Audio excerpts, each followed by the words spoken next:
Farmers who were impacted by the recent heavy rains will soon receive financial relief. So says Minister of Agriculture and Fisheries Floyd Green.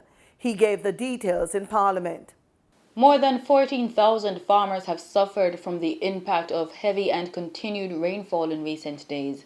Livestock were lost, produce damaged, lands flooded in Clarendon, Manchester, St. Elizabeth, St. Catherine, St. Andrew and St. Thomas.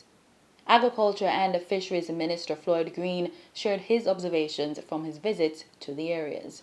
We have spent the last 2 weeks visiting a number of our farmers across the most affected parishes. In fact, we have gone to Bog Hole in Clarendon, Mason River, Douglas Castle, over in St. Anne, gone down into South Manchester to the Dove House area. We've been across South St. Elizabeth. We've been into St. Catherine, and we are planning to go to St. Thomas on Friday. And, Madam Speaker, the word that comes to mind is that the rains has truly had a devastating impact on our farmers. In fact, Madam Speaker, some 2,955 hectares of crops have been lost, with an economic value of some $2.5 billion. The significant damage to infrastructure has also affected farmers, such as farm roads, drains, protected structures like greenhouses and catchment areas. In relation to the infrastructure damage, that assessment, Madam Speaker, is ongoing. As you would be aware, unfortunately, some of the areas are still inaccessible, but we already have a preliminary estimate of $140 million. The Agriculture Minister detailed preliminary emergency relief packages for the affected areas.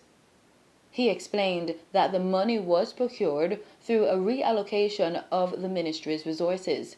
That my model in relation to direct support focuses on equity and not equality.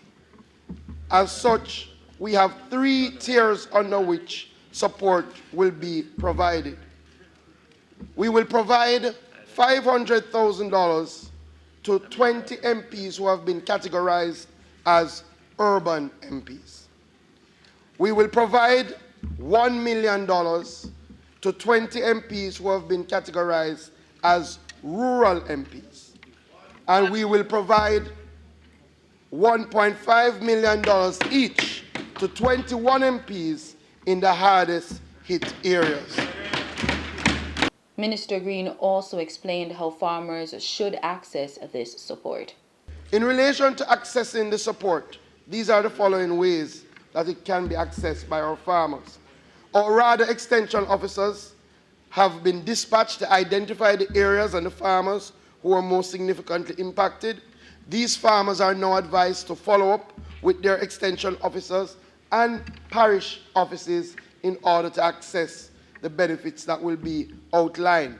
The farmers will be required to complete a beneficiary assessment form, and they will follow the instructions given by their RADA officers to get the requisite benefit through selected farm stores. As I am quite aware that there has been a significant call on our members of Parliament, we will also be providing some direct support through the members of Parliament. Minister Green notes that the ministry will eventually have to seek assistance from the Ministry of Finance and Public Service for additional support for the relief program. For the news on PBCJ, I'm Simona Absalom.